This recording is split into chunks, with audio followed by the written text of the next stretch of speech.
Good day, ladies and gentlemen, and welcome to the show. Glad to have you guys here. Now, what I want to discuss is the Federal Reserve, and I want to discuss how this was actually a Ponzi scheme when it was started, and also what a few people said about this. Now, listen, guys. Abraham Lincoln, what did he have to say about it? He said the money power, praise the money power. Okay, so this is actually what he was talking about, was the central bank. The money power preys upon the nation in times of peace and conspires against it in times of adversity. So like wartime, it conspires against it. And you know, they've done this all the way through history. They've profited from war like you wouldn't believe. They profit from both sides. The central banks actually fund both sides of war efforts in order to profit. He also said it is more despotism, the central banks, than monarchy. So, you know, we've had kings throughout history who have taken advantage of the people, taxed the people to death, you know. This is why America left the British back in the war in order to be free of these taxation without representation. And so he went on to say that it's more selfish than bureaucracy, and it denounces as public enemies all who question its methods or throw light upon its crimes. Quite literally, he's saying the word crimes. Central banks it's a crime against humanity what they're doing. And now we're going to talk about Thomas Jefferson too, what he had to say. He said, I believe the banking institutions are more dangerous to our liberties than standing armies. If Americans allow a private bank to control the issuance of the currency, and that's exactly what's happened, guys. They have wormed their way in. He said, if the private banks are allowed to control issuance of the currency, first by inflation, then by deflation. And, you know, I'm sitting there and I'm wondering, I'm saying, well, how did he know? How did he know inflation and deflation, like this cycle of inflation and deflation? But he went on to say, first by inflation, then by deflation, the banks and corporations that will grow up around the banks, and this is exactly what we're in right now. This is exactly the situation we're in. It's almost like a fungus that sprouts up in the forest, you know, a bunch of mushrooms or something that spring up overnight, these institutions and stuff that are surrounding the central banks. He says the corporations that will grow up around the banks will deprive all people, we the people, of all property until their children wake up homeless on the continents their fathers conquered. It's almost prophetic what's happening. And you know how they're stealing your wealth, the central banks, is by inflation. And right now you guys are just starting to see it, the front edge of this inflation, the really serious inflation. Now, the inflation's been there all along. We had episodes of inflation back in the 1970s. And it hurt. It actually hurt us, even though we didn't notice it so much, because it's a hidden tax. And the 70s inflation started to rob our wealth. Back before the 1970s, only one person would have to go and have a job, and one person in the family, and they could actually save money every month from working one job. And then after the 70s, when we started to move into the 80s and 90s, two people had a job, but they could still save money and move ahead a little bit. Now we're in a period where two people have to have a job, and you can't save any money. And you need two incomes. So when was this central bank established? It was established on 23rd of December 1913 under President Woodrow Wilson. I'll tell you, it was at Christmas time, and everybody was out for Christmas, the 23rd of December, and they voted on it, and they passed the resolution for the central bank. And, you know, you had, if you can picture it, that they had the members in there that they needed to put the vote through. They formulated this despotic terrible plot at a place called Jekyll Island. They sat around a table, and what they've actually figured out was they figured out a wealth scheme. It's a scheme. It's to enrich the rich, which is what these people were, and the bankers, to enrich them and to very slowly make all of us poorer and poorer. And I think the reason why they did it, see, you always have to look for a motive. What is their motive? Why are they doing this? To make themselves and their descendants ultra rich. And by gosh, it works. So just exactly how does this work? Well, instead of the United States issuing currency, just the United States has the ability to issue currency. You've all heard of the $1 trillion coin that they're talking about. That would be currency issuance with no debt attached to it. But instead of the United States issuing currency, the currency is issued through the central bank, through this scheme of bonds. And there's always a debt attached to the bonds. This is the bond issuance, like if you got the 10-year debt right now is 1.5%, which doesn't sound like much, but they do not create that currency to pay the interest that's owing on these bonds, and that accrues or accumulates over as years go by. So now what we have is a system where we're loaded with debt, and the debt is owed back to the central bank, and they can't allow that to deflate. They can't allow the system to deflate. It's kind of like a trap, but it's a Ponzi scheme trap that can only ever grow larger and larger until in the end it starts to create this massive inflation, which is a tax. And it's that tax of inflation that's going to rob all of the American people, including all the people of the world, of their wealth, because you're just going to have to pay more and more for everything that you buy. Prices are going to continue to go up and up, and wages don't tend to keep up with consumer price inflation. And toward the end of this Ponzi scheme, that's when it actually starts to affect the common, general, ordinary people more and more as time progresses.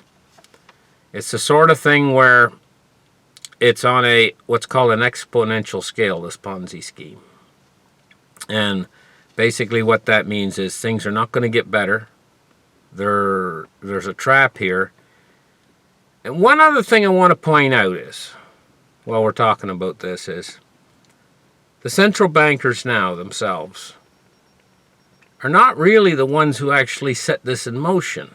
They're just, so if this is a conspiracy, and to rob the American people of all of their wealth, it's a conspiracy that goes back more than 100 years, and the ones who put it in motion set this time clock or this plan in motion, and the plan has grown so large now that nobody can get out of it. So the people that are involved in this now, like the chairman of the Federal Reserve and all the board members of the Federal Reserve, they are not the ones who actually did this. They are just, in other words, they didn't start the fire, but they're forced to keep putting wood on the fire, in other words. So the ones who started the fire, actually got this going, were the ones who met at Jekyll Island way back in before the year 1913 and arranged all of this in a certain way so that it would enrich them and their descendants.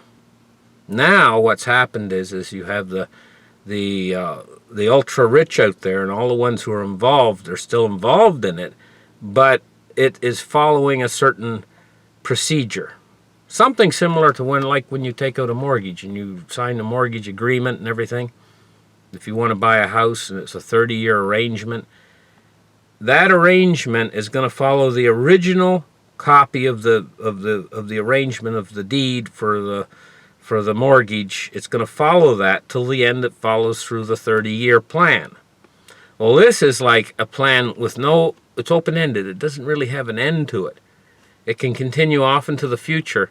The ending is going to come when the currency becomes hyperinflated into non-existence and ceases to function. So at what point are we in that non-existence of the currency? I mean, we can't really tell exactly when this thing's all going to fold up and the currency's going to start to become worthless.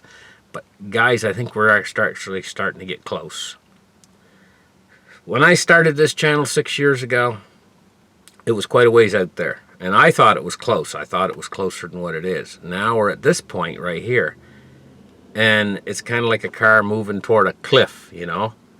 And say it's nighttime and you can't see where the cliff is. And so you're getting a little bit closer and a little bit closer to that cliff edge. But you can't tell exactly where it is. Is it a year from now? Is it 2 years from now? Is it 5 years from now? It's hard to tell exactly when things are going to start to fold in on themselves into this hyperinflation. But as things have progressed over the last 6 years with my channel, I notice that it's starting to move faster toward this now. And other people besides me and a handful of others are actually starting to see it now and starting to see prices go up rather quickly, and they're starting to see that last 3% of the money, because 90%, 97% of it's been chewed away or more. Actually, now it's probably more like 98.5% or 99% of it's been chewed away. And when does it become obvious to everybody? At what collective moment does everybody out there start to spend their money as fast as they get it because they can see prices going up, or start to hoard items that they know prices are going to go up on? At what moment in time is everybody going to start to want and invest in things that are out of the dollar? And you got to understand something, guys. This is what's been driving things like cryptocurrencies, is this Ponzi scheme. If it wasn't for this Ponzi scheme right now, you would find that cryptocurrencies would be worth almost nothing. There would be a few guys out there trading them, guys like, guys that like have a comic book store or something. They'd be trading bitcoins, and bitcoins would be like 35 cents each. That's what it would be if the dollar was not a Ponzi scheme. Not $68,000 a coin. You know, this massive rise in Bitcoin is a symptom of a much greater disease. Okay? And so, going back to this, I mean, I'm looking at this piece of paper here. And I'm seeing on December 26, 1912, they put in the Glass-Willis proposal to Woodrow Wilson, calling for the creation of 20 or more privately controlled regional reserve banks. You get that, privately controlled? Well, this is the way it all is, and this is the Ponzi scheme, and this is what's enriched them all along, is the fact that this is all privately controlled. The Federal Reserve is as federal as Federal Express. It's a privately owned institution, privately owned company. The word for what they're doing right now is coming down from on high from the owners. And so, because of this, America is actually owned. You are owned. Lock, stock, and barrel. They're going to keep buying everything. They're going to buy your house with mortgage-backed securities. They're going to keep inflating the dollar and buying things with dollars that they print from nothing. They're going to keep inflating the debt. It's going to keep. I remember a couple years ago when I was doing my show, it was 15 trillion. Now it's like 30 trillion. Soon it'll be 45 trillion. And then it'll be 90 trillion. And they're just going to keep going with this until they own it all. And it's going to be just like they said, you know, you own nothing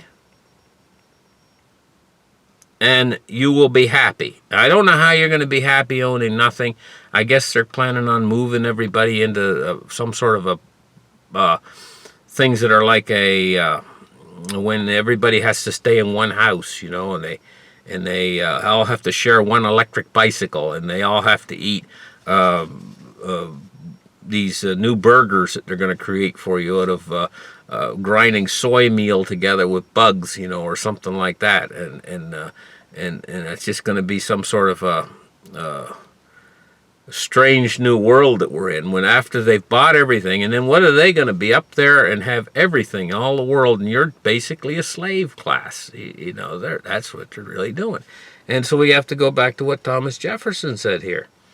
He said that the banks will deprive all people of all property until their children wake up homeless on the continents their fathers secured. This has been a rail against the central banks, but for good reason, guys. They are very slowly, it's cooking us like the frog that cooks in a pot and he doesn't even know he's being cooked until he starts to feel the heat. And you know, we're going to start to feel the heat at a certain point when we our pay, and especially if we're on fixed income, our pay just doesn't buy anything anymore. This is one of the reasons why you guys got to get into assets that are out of the dollar. Because I don't see them going anywhere but up, up, up, up, up to the sky. The sky's the limit. And things, well, you take a look at gold. You take a look at silver. They haven't seen it yet. Bitcoin, the cryptos have seen all this big gain, you know. They've seen a lot of gain. They're continuing to rise, so I'm not saying they're not a good investment. But gold and silver haven't seen it yet.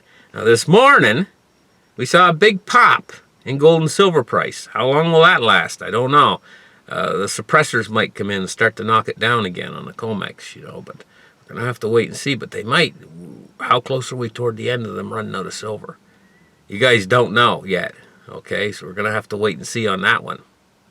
Anyway, I figured I'd do a little bit of a different thing today, you know, get in the car and go out into a place and where it's quiet and everything, and do a little show for you guys, and something a little bit different, you know. It's a lovely day today. I wish you guys could see what a nice day it is. Maybe I'll swing the camera around for you guys and just give you a panoramic view here. Lovely blue sky and trees. Clouds. See what a nice day it is.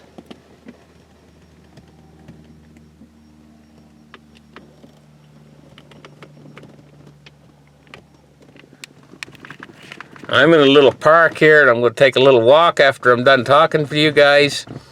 And you guys have a great day, and we'll catch you guys in the very next show. Bye-bye.